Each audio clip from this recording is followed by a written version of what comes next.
5 प्रकार के जो उत्पाद हैं गाय के, वो शरीर में अगर 2 महीने तक नहीं जाते तो शास्त्र कहते हैं कि उस शरीर में प्रेतों का वास होता है। गाय के दूध से कई प्रकार की बीमारियां दूर रहती हैं। गाय के घी को रसायन कहते हैं कि कई प्रकार के डेड सेल्स, रोग बनाने वाले सेल्स घी मारता है और शरीर को स्वस्थ और मजबूत करता है। अगर आपको कोई चीज़ प्योर नहीं मिलती है तब भी गौ मूत्र भी 2 घूंट अगर सुबह सुबह सेवन कर लेते हैं तो पूरे बॉडी को डिटॉक्स कर देता है। गाय तो ऐसी चीज़ है, ईश्वर ने भेजे हुआ वो वरदान है कि बीमारी अपने पास रखती है और आपको स्वास्थ्य देती है।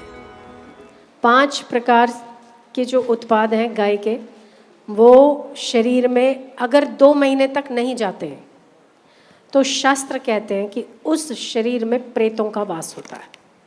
प्रेत मतलब हम प्रेत कह दें या रोग कह दें, रोगों को भी प्रेत का नाम दिया जा सकता है।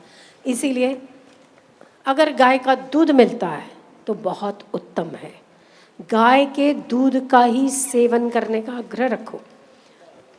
गाय के दूध से कई प्रकार की बीमारियां दूर रहती हैं, पर वो गाय नहीं जो प्लास्टिक खाती हो, है ना।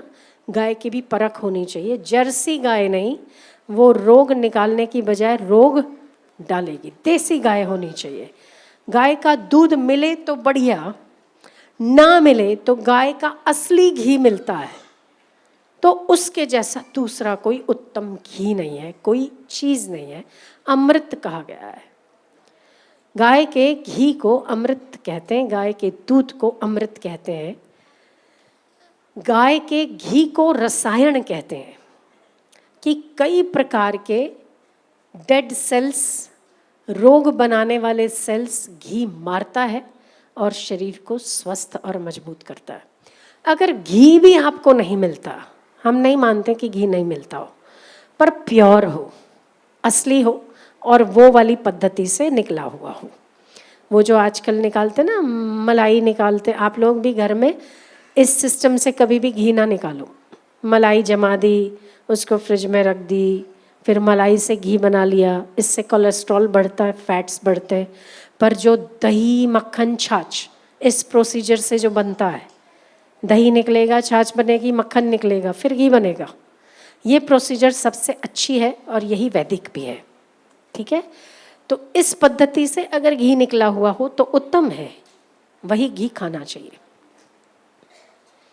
अगर घी भी नहीं मिलता है, आप ऐसी एरिया में जैसे पुणे में, मुंबई में बहुत मुश्किल है कि गाय का प्योर घी मिले। अगर घी भी नहीं मिलता है तो छाछ मिलने की तो संभावना है ही नहीं। ठीक है, छाछ, दूध, घी अगर नहीं मिलता है, गौमूत्र तो मिलेगा, गौमूत्र मिलता है और ये तो देसी है, हमारे सामने ही हो सकता है। इसकी प्योरिटी में कोई वो नहीं है, शंका नहीं है। तो कुछ ना करके अगर आपको कोई चीज़ प्योर नहीं मिलती है तब भी गौ मूत्र भी 2 घूंट अगर सुबह सुबह सेवन कर लेते हैं तो पूरे बॉडी को डिटॉक्स कर देता है गौमूत्र। क्या बताएं हम। गाय तो ऐसी चीज़ है, ईश्वर ने भेजे हुआ वो वरदान है कि बीमारी अपने पास रखती है और आपको स्वास्थ्य देती है। अपने गायों का तो कहना ही क्या, खैर ऐसी हम दूसरी गायें भी नहीं समझते जैसी अपने व्यास की गाय। बड़ी समझदार, बड़ी शांत, कुछ कुछ है भी उत्पाती, ऐसी बात नहीं है, एक आधी होता है। पर हाँ, जो परहित की भावना जो उनमें है गायों में, समस्त गायों में, पर हम वहाँ की इसीलिए कहते हैं क्योंकि उन्हें पता कि हम बैठे ही इसलिए हैं। और दूसरी सबसे मज़े की बात है कि वो औषधियाँ चरती हैं, नर्मदा जी के तट पर रहती हैं, प्योर पॉल्यूशन फ्री, प्योर औषधियाँ खाती हैं, प्योर जल पीती है नर्मदा जी का, तो प्योर दूध देती है, तो प्योर घी भी देती है।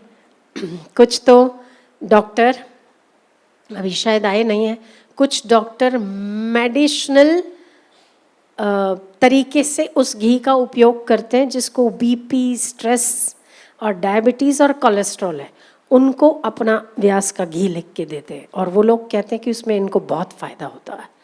क्यों? क्योंकि औषधियाँ खाती है। दूसरी बात, गौमूत्र भी अपने वहाँ की गायें, पता नहीं क्यों, अभी उसका रिसर्च हम नहीं कर पाए, पर कम से कम एसिड, उनके जो गौमूत्र है सबसे ज़्यादा एसिड बनाता है, मतलब गौमूत्र में सबसे ज़्यादा एसिड होता है। जब गौ अर्क बनता है तो ढेर एसिड निकलता है। अपनी गायों में कम से कम एसिड होता है, ज़्यादा से ज़्यादा मात्रा में फ़ायदे करने वाले गुण होते हैं। क्यों? शायद नर्मदा जी का जल पीती हूँ, शायद औषधियाँ खाती हूँ, शायद शुद्ध हवा में रहती हूँ, पॉल्यूशन नहीं है, इसीलिए भी शायद वो जहर इनके शरीर में कम बनता होगा या ना बनता होगा। तो शास्त्र कहते हैं कि 5 चीज़ों में से किसी भी एक का उपयोग, गाय की चीज़ों में से किसी भी एक का उपयोग अगर 2 महीने तक नहीं करते हो तो वो शरीर रोगों का घर हो सकता है। इसीलिए हम आपसे कहते हैं कि गाय का दूध, दही, घी, जो कुछ भी आपको उपलब्ध हो उसका उपयोग कीजिए। अगर नहीं है तो गौमूत्र भी मिलता है, तब भी अच्छा है। अगर गौमूत्र प्योर भी नहीं मिलता है तो गौ अर्क मिलेगा, गौ अर्क तो मिलेगा बस। तो गौ अर्क भी 2 ढक्कन रोज सुबह, चाय पीते ना 2 घूंट, आजकल तो कटिंग वाली चाय थी के छोटी सी, पहले तो 10 रुपए में बड़ा ग्लास, अब तो 10 रुपए में इतना छोटा, ऐसे कर लो खत्म। चाय शॉर्ट्स है ना, उसके भी शॉर्ट्स आते हैं, इसके भी शॉर्ट्स, सबके शॉर्ट्स ही चलता है। तो गौमूत्र का भी शॉर्ट पी सकते हो आप, है ना। 1 ढक्कन नहीं पीना है, चाहे पानी मिलाकर पियो, क्योंकि कुछ लोगों को गौमूत्र गर्म पड़ता है, गर्मियों में ज़्यादा गर्म पड़ता है, तो उसमें पानी मिलाकर पीना चाहिए, पर वो शरीर के स्वास्थ्य के लिए बहुत अच्छा है।